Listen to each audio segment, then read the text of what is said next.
Hey everybody, welcome back to Contest Prep University. I'm Joe Klemczewski with Adam Atkinson, another one of our Frat House Edition pods. And this one, I had a great conversation with somebody that you and I both know, Adam. And this person who does view Contest Prep University had a great question about refeeds, calorie modulations, how we handle that and why. This particular person was a coach going through the National Academy of Metabolic Science. And as she was preparing for her exam, we were going through a practice case study. And just, by the way, flawless execution. This was a client of yours, so I expect no less. I literally told her, I said, I don't think anybody out of hundreds and hundreds of coaches in more than 5 years has ever created a practice case study like you did for contest prep coaching. So just unbelievably great. And then just as an aside, after we were going through this information, she said, by the way, this isn't something we covered in the case study, but if you've got somebody in a contest diet, how do you actually create the schedule, the amount, like when do you decide how much carbohydrate you would increase, maybe how much fat? Is it more of a cheat meal or free meal, or is it really tight? When would you do maybe two a week or one? And she even referenced you and said, here's what Adam has done for me in the past, which of course has worked great for me, but I'm sure I'm just one person and this isn't like a template, which of course is true. So I just thought it'd be a great topic. I said, okay, time out. I'm not going to answer this right now with you. Like if you can sit tight for a day or two, Adam and I will do an entire show on this. So, just with that as an intro, I know there are a lot of variables, but when you create any programming for any client, how and why do you make any calorie modifications through the week? Yeah, it's a great question. So there's a lot of different ways you can go about it.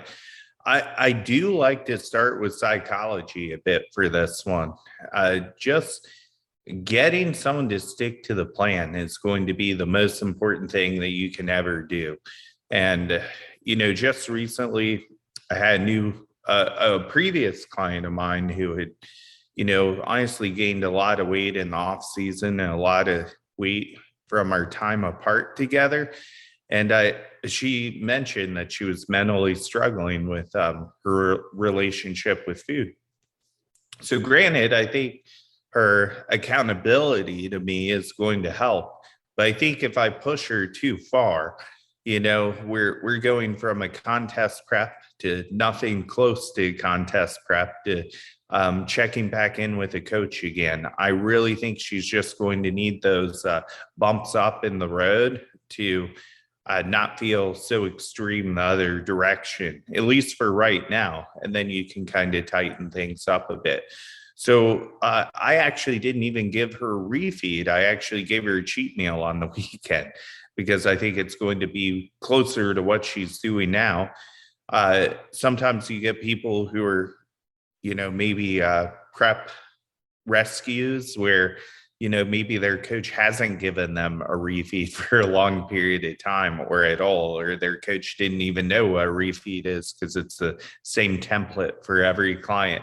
And those are tricky because they haven't had a high carb meal in so long. So you don't know how they respond to it.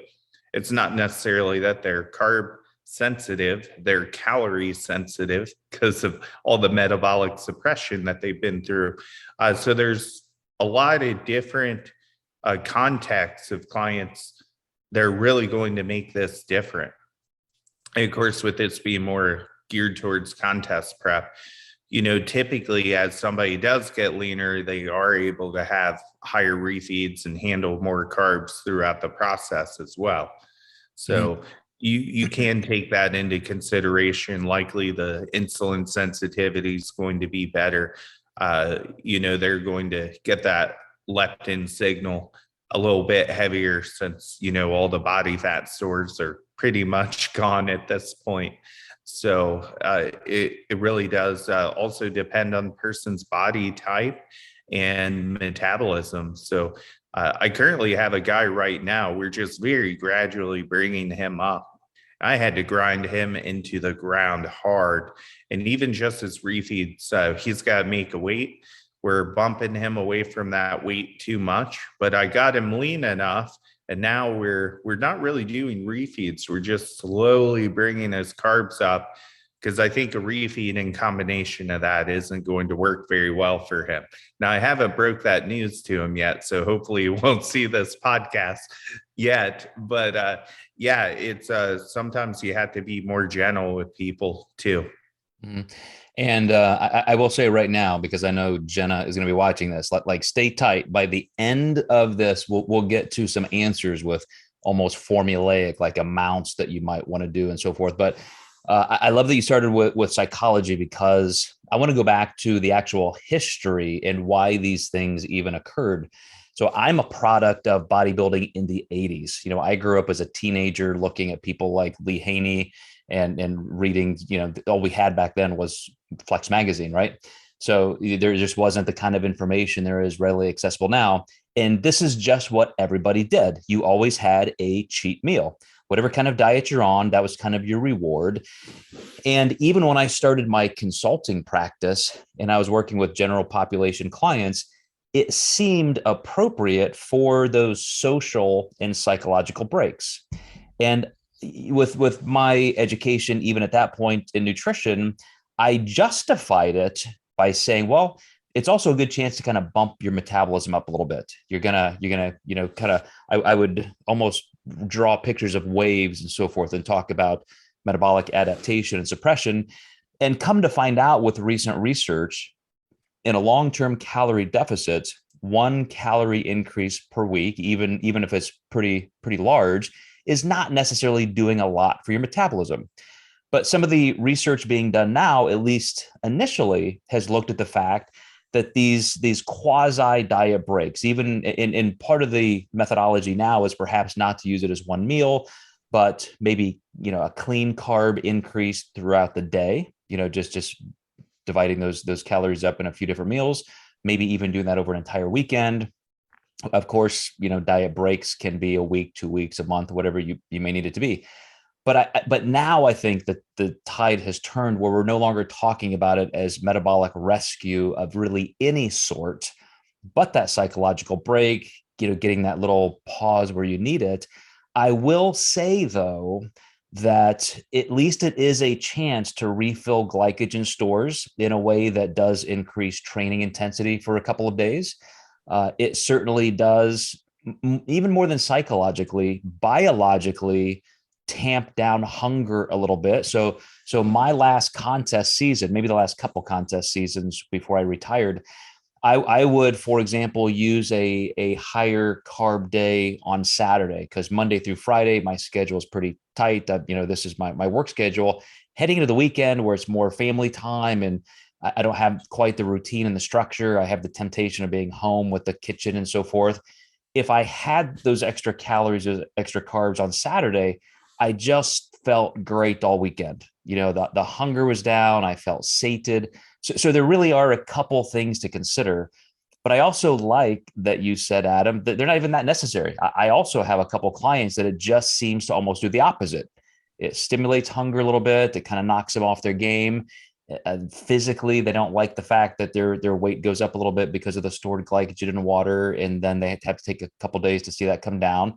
So it can help people psychologically, can also maybe hinder people psychologically. But at least that's the current understanding, that we can no longer justify or hide behind the, hey, we're going to have a really high day or high meal because it's going to help my metabolism. Probably not that much. Yeah. I forget who said this, but it's a really good context. If that were what really happened, if you're a caveman, trying to survive and you don't have a meal for weeks, that means that your refeed meal from the dinosaur you just killed would spike your metabolism so much that then you would starve to death because you ate a large meal, right? So it doesn't really make sense in that context. And I think a lot of people, and this is going to feel sound bad, a lot of people want that extra meal, so they want to justify it by kind of saying that, and that's not necessarily the case. Now, you may need that meal just to increase training intensity, and your people that are very left wing, maybe on never wanting to have a refeed, that's a really good time to say, you probably need this more than anyone else does, but maybe at a time where you're mentally able to handle it just a little bit more. And these might be the people that, well, maybe if you're not doing a refeed, maybe we can get some more recovery by not training as frequently or as often. And that will be really, really helpful. I want to jump in real quick on what you just said about with the dinosaur metaphor. And don't mistake this for the acute effect of food, because we all know, like, I just had to fast for some blood work, right? So 24, not 24 hours, but about 18 or so hours without food. And I noticeably was like colder, like I am dying. And just like we know, like when you go eat at a Brazilian steakhouse or something and get the quote meat sweats, like when you're dieting, you have that really large meal, like, wow, my body is on fire. So you do have an acute increase from just the thermic effect of food. But number one, you're getting those extra calories. So you're probably, again, at least storing some glycogen. So you're in a calorie surplus. You're not stimulating your body fat loss to a point where it's going to give you that tailwind and you lose even more. You're literally getting those symptoms and that increased TEF from the increased calories. So at best, if you control a higher calorie meal or day, you could perhaps be in a net zero balance where you ate enough up to kind of maintenance levels, didn't necessarily synthesize any new energy. But again, it's not like it's stimulating your metabolism to just skyrocket for days or weeks, or as you use the word, rescue. Right, exactly. Yeah, I think a lot of people, they really wish they were able to eat more. And it's just, I also had a girl too. She was very much into making the process easy. And, she's like, I feel like my calories are getting awful low this far out. I'm like, well, what's going to happen if we raise them? She'd done some diet called the vertical diet, which isn't even a diet. It's more like a sales pitch to sell vertical beef jerky. But anyhow, she ended up doing that. And she was just convinced that, you could almost out science this to a point where prep was easy.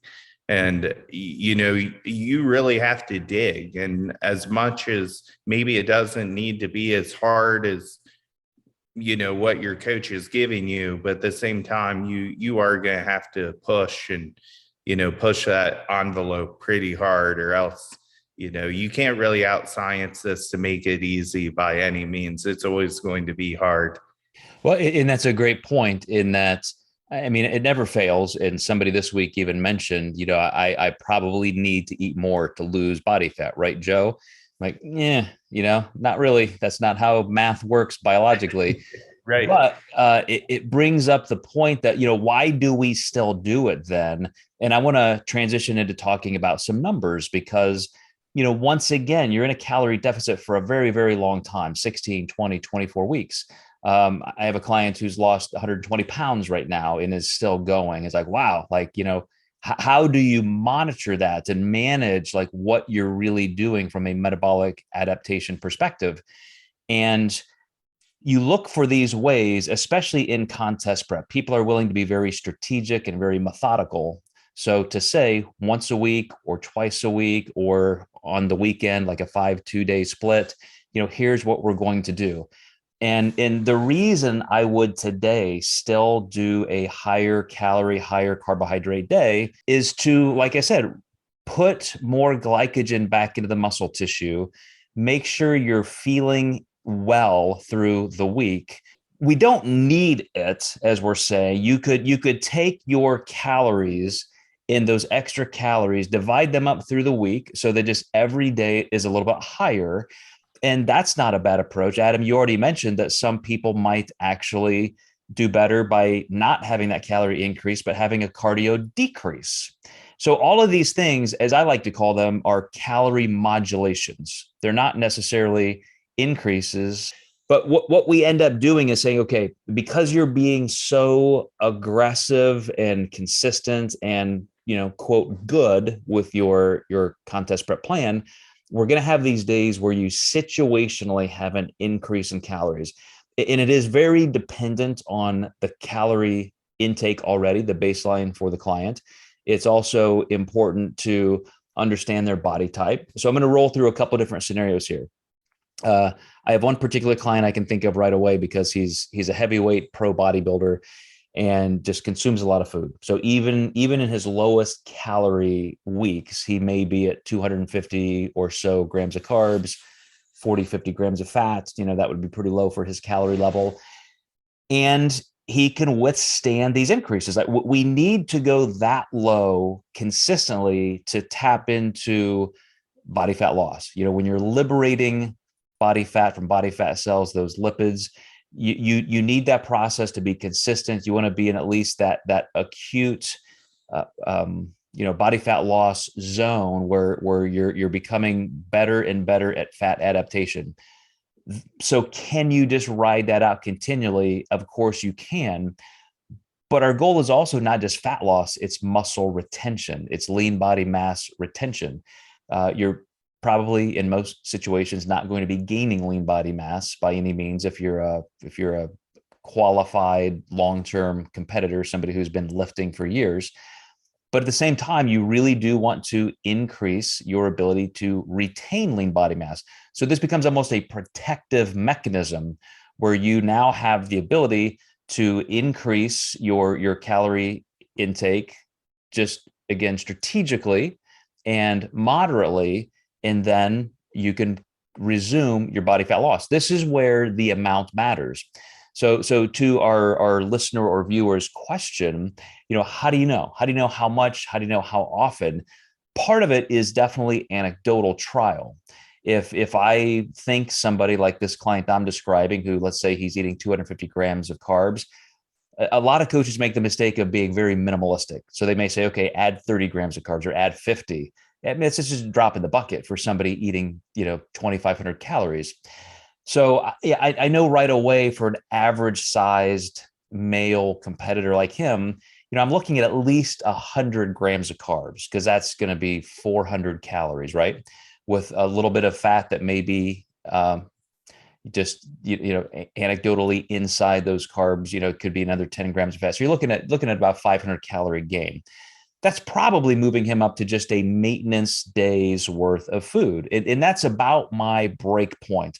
I'm looking to bring people up to maintenance calories for one day at a time.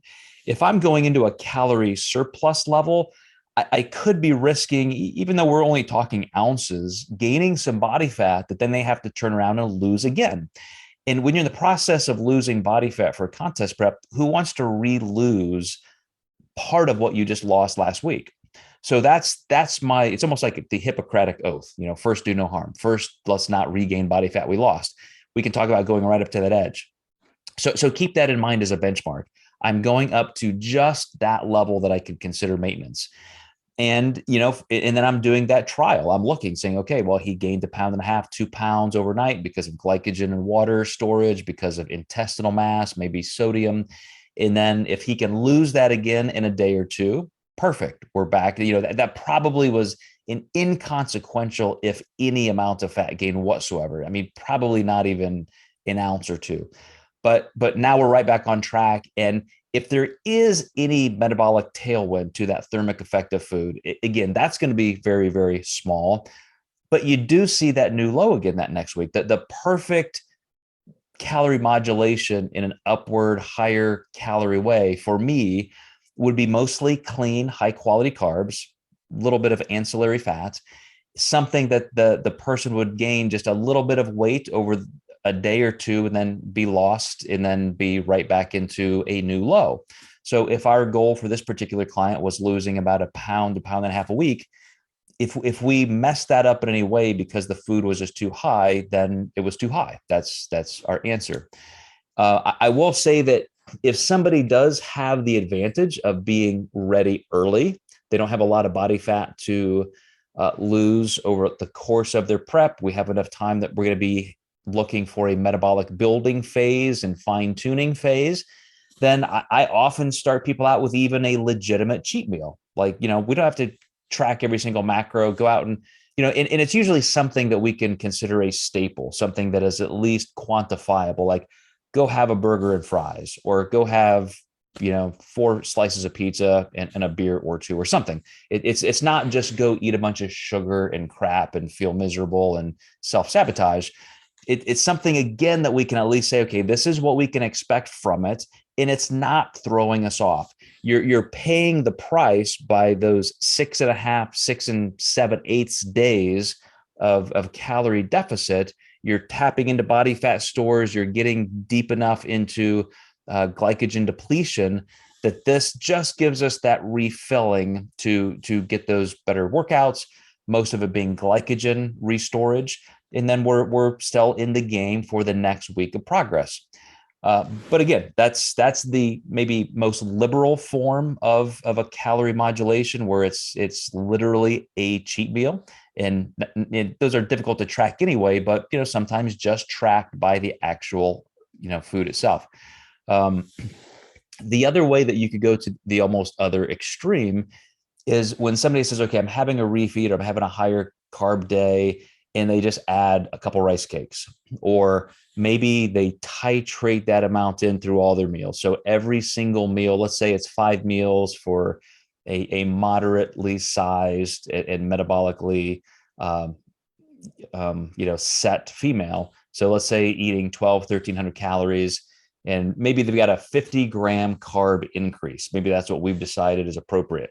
Well, if you're adding 10 grams of high quality clean carbs every single meal for a day, again, I don't even think you're going to see that much of a difference. I don't know if they're going to feel that much better. I don't know if that's going to give them better training for a day or two because of glycogen storage. So I typically like to start out, depending on how high I go with these calorie increases, to make it one meal. I want that to be a meal that we do have a solid thermic effect of food enhancement, not again that's creating long-term metabolic, upward mobility, but at least it's something that you can say, wow, I feel great. I feel sated. You can relax, even typically using that food. I'm talking to an international client of mine. We're going through the same conversation. He's in the off season. We're in a growth phase. And when I said that I'm looking for this particular day to be about 150 grams of carbs and maybe an extra 40 or 50 grams of fat. So, this is not for dieting. This is for gaining. And we've decided that he's going to try to gain about 5 pounds over 2 months. So incremental strategic gain.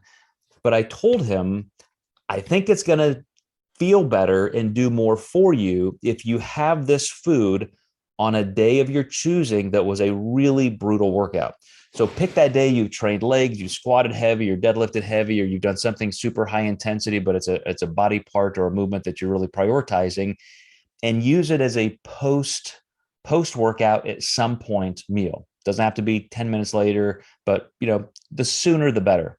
And the reason that's important, if you have all of that food first, and I know we talk about the importance of pre-workout meals, pre-workout fueling, but in an off season, and this is the difference, off season to pre-contest, you don't want that heavy gut load. You don't want your parasympathetic nervous system to be so enhanced that now you're shunting blood away from the muscle tissue. That's a good pre-workout meal isn't that much of a gut bomb. A good pre-workout meal in the off season is something that still is fueling that workout. But the post-workout meal, if you're going to have your refeed in an off season, that's when you can say, okay, I just destroyed legs. I've just, squatted. I've just deadlift. Now I'm going to put all of that food on the backside of that workout. That's where you get the most anabolic benefit, because now we're using that calorie modulation in the off season for anabolism.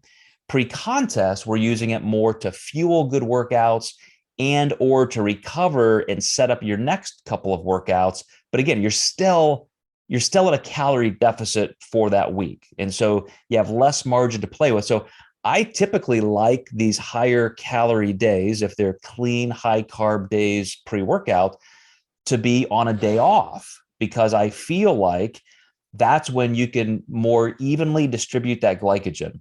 Again, if I did the same thing as I just talked about in the off season pre-contest, and I just destroyed a workout, then I eat my extra, just moderate, barely up to calorie maintenance levels of clean carbs, I'm going to refill that muscle tissue that I just worked. and then it's kind of gone. There's some enhancement from that, but not as much as if you take that day, relax in an off day, let your body fully assimilate that glycogen. And that's where I think you get more bang for your buck. So that's a little bit pre contest versus maybe in the off season, how to do this. But Adam, what I'd love to have you maybe kind of close us out with is just the differences in the amount. Like why would you give one competitor maybe an extra 30 grams of carbs versus 100 grams of carbs versus extra carbs plus fat, or maybe distribute it over 2 days instead of one? Like, what's your mindset of just how to vary those? Yeah, I'll kind of start with where you left off. So, you have more room for error in the off season. So it's likely going to be a higher refeed, and the timing more so post workout versus, to really optimize it. There's still the whole aspect of mental health too. And sometimes I think people just need to have a break and not do a refeed, or just have a cheat meal on a weekend, or maybe a relaxed meal.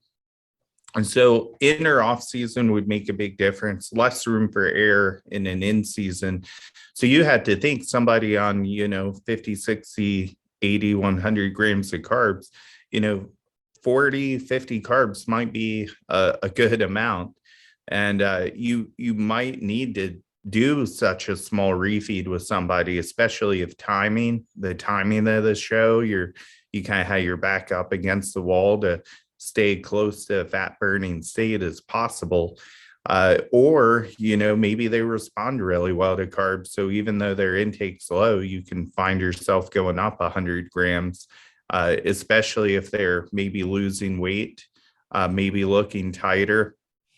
One thing people have to realize, when you hold water from stress, it's not only just showing you that cortisol is high, now aldosterone shifting, which has a major stealing effect on progesterone. So, when you see somebody physically just holding a ton of water, you really need to turn the dial for recovery in that instance too. So that might be a reason where maybe I go to a double or maybe even a full diet break, because it just certainly might take that much longer to get them out of that stressed state and get their body to relax a little bit more. There was one more thing I wanted to add to that. As far as amount of days goes, I would say the biggest factor in that is how much time do you have. So my clients who were 3 weeks out from the Arnold last week, I knew none of them were going to do diet breaks during that time, because we still had a little bit of body fat to lose.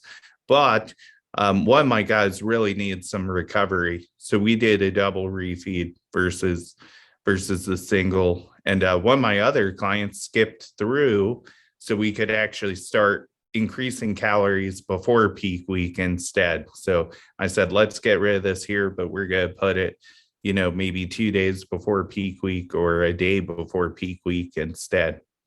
Yeah, and it's a super good point that they shift, they change. Like, even the same client, as you get closer to the contest, their calorie modulations upward may increase. They may start losing body fat, and you want to keep that baseline food intake where it is.